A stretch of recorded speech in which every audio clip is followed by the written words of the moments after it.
probably shouldn't be putting this on video or recording it or admitting it, but here I am.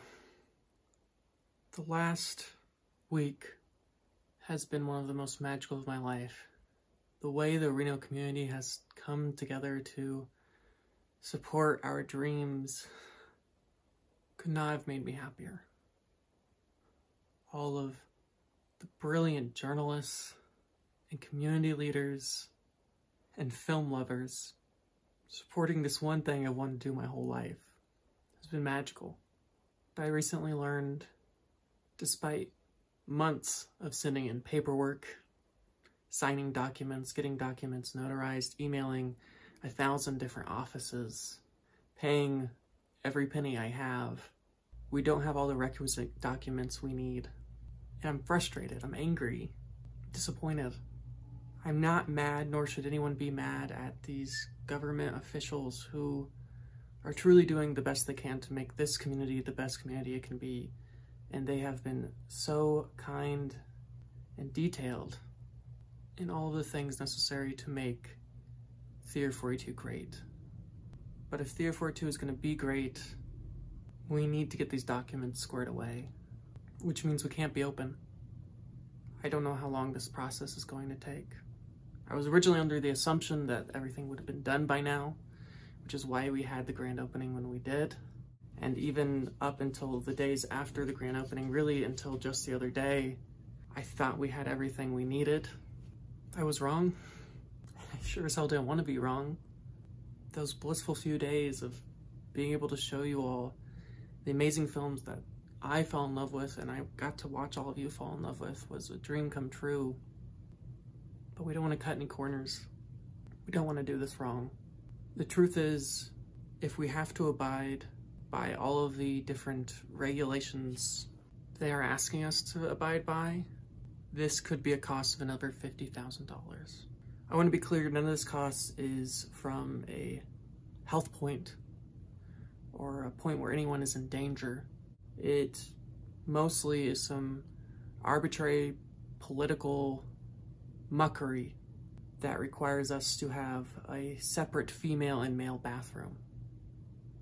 If you've been to the place, you know that we don't have 2 bathrooms, and building a second bathroom is going to cost a lot of money. And if this is truly necessary for us to be open to the public, which is our biggest hurdle at the moment, although there's some other stuff too, I don't know how we're gonna do this. I've been trying to find some way around it, some way I could keep sharing these films with you, but it's not fair to my team, it's not fair to Reno, it's not fair to the community to cut corners, to skip steps. Maybe if we're lucky, we can open this summer, but I don't know how we're gonna do it. This is all I've ever wanted. Just this. Just this one stupid dream. But of course Reno requires 2 bathrooms for a space that's smaller than my house, a space I can barely afford. I've been working for this amazing company for the past 2 years, and every paycheck I've made, every paycheck I've gotten has gone into this theater. I haven't made a dime in 2 years. I want to be clear, I'm grateful to everyone involved in this process, and the people who have written the amazing stories, recorded amazing interviews, people who've come to the theater, the people in the government who are trying to make this a wonderful and safe space. The only person I'm mad at is myself. Part of me is really scared that this place is never going to exist. I mean, the truth is, pretty much everything I've done in my life has been a failure. When you read it in the newspaper or hear it on a story, it sounds great, it sounds wonderful, it sounds like I've done all these successful things, but I dropped out of high school.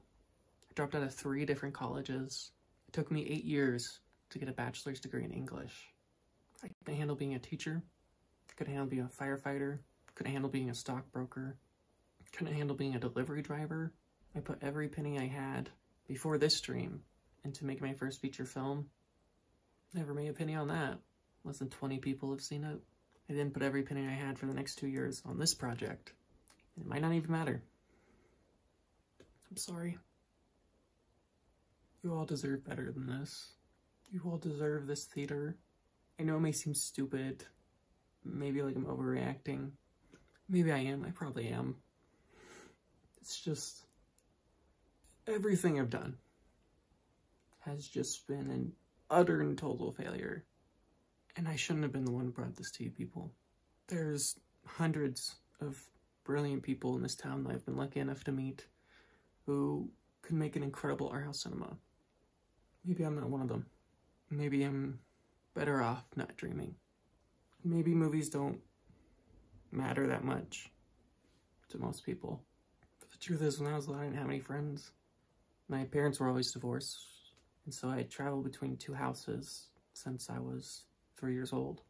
And since they lived in different cities, it was hard to make friends, and I wasn't good at it. I was terrified of talking to people. I would eat my lunches in the bathroom because I was terrified of eating alone at lunch when I was in school. But when I was in a movie theater, it just made sense. Everything just worked. And I know that I'm not the only one who's lived life like that. And I just wanted to bring that to all of you. That's all I wanted to do. Just make a couple people a little less lonely. I don't know how I'm gonna do that now. I'm gonna work my ass off to try to get this right. I'm gonna do everything I can to get this movie theater up and running. But it's really fucking hard. But I'm gonna keep trying.